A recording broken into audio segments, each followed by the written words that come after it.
ప్రియమైన దేవుని ప్రజలారా, మీకందరికీ మన ప్రభు అయిన యేసుక్రీస్తు నామమున వందనాలు చెల్లిస్తున్నాను. ఈరోజు నేను మాట్లాడబోతున్న అంశము, దావీదుకు ఎందుకు అంతమంది భార్యలు ఉండిరి? దేవుడు దీనికి సమ్మతించనా? ఈ దినములలో ఒకనికి ఎంతమంది భార్యలు ఉండవచ్చును అనే ప్రశ్నతో ప్రారంభిస్తున్నాను.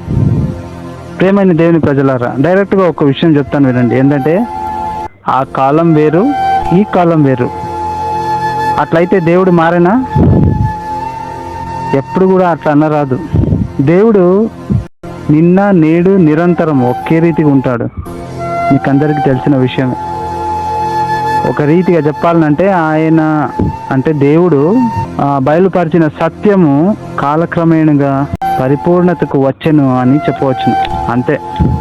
ఇంకొక విషయం ఏంటంటే, ఆరంభ దశలో దేవుడు ఆదామునకు ఒకే భార్యను అందించిన సంగతి మీరు ఎరిగినదే. మనిషికి భార్యలు కాదు కానీ ఒకే భార్య తగినదని స్థిరపరచను. దావీదు జీవించిన ఆ కాలానికి ప్రస్తుతం మనం ఉన్న ఈ కాలానికి చాలా తేడగలదు. కొన్ని పాయింట్స్ చెప్తాను చూడండి.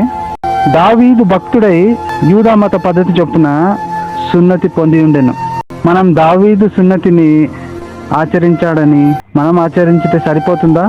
ఇప్పుడు క్రీస్తును బట్టి కొత్త జనం పొందుటే అగత్యమని మనకందరికి తెలుసు. మరలా ఇక్కడ దేవుడు మారలేదు. కాలం పరిపూర్ణమైంది అంతే. రెండవ డిఫరెన్స్ ఏంటంటే, దావీదు భక్తుడై ఉండి ఆ కాలంలో దేవునికి క్రొవ్విన దూడలను అర్పించెను. మనం ఇప్పుడు నివసిస్తున్న ఈ దినములలో మనం అట్లా చేయగలమా?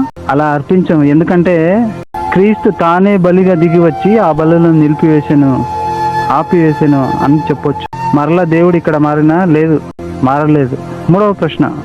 మూడవ డిఫరెన్స్ పాయింట్ ఏంటంటే, దావీదు భక్తుడై ఉండి ఆ కాలంలో అమావాస్యను ఆచరించెను అని సమూయేలు మొదటి గ్రంథం 20వ అధ్యాయం 18వ వచనంలో తేటగా రాయబడింది. మరియు సబ్బాతును కూడా శనివారము ఆచరించెను. మనం కూడా అలాగే పాత వాటిని ఆచరించడమా? కూడదు. కాలం ఇప్పుడు వేరైపోయాను.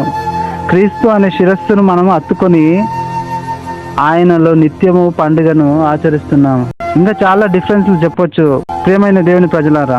గనుక ఈ కృపాకాలంలో క్రీస్తు అధికారం క్రింద ఉండి వ్యక్తి కూడా ఒకే భార్యతోనే కాపురం ఉండి ఘనంగా జీవించతగినది దీవెనకరం. అపోస్తలుడైన పౌలు గారు తిమోతికి రాసిన మొదటి పత్రిక 3వ అధ్యాయం 2-3 వచనాల్లో చెప్పిన రీతిగా ఏకపత్ని పురుషుడుగా ఉండవలెను. ఎవరంటే సంఘ సభ్యులు ఒక్కరే కాదు కానీ సంఘ పెద్దలు కూడా. దావీదు కాలం వేరు, మన కాలం వేరు. ఇప్పుడైతే మనం ఏం చేయాలంటే ఏకపత్ని పద్ధతి లోపలలోనే క్రీస్తు వారు జీవించతగినది. ఇంతకు సెలవు. దేవుడు మిమ్మల్ని అధికంగా ఆశీర్వదించును గాక. ఆమేన్.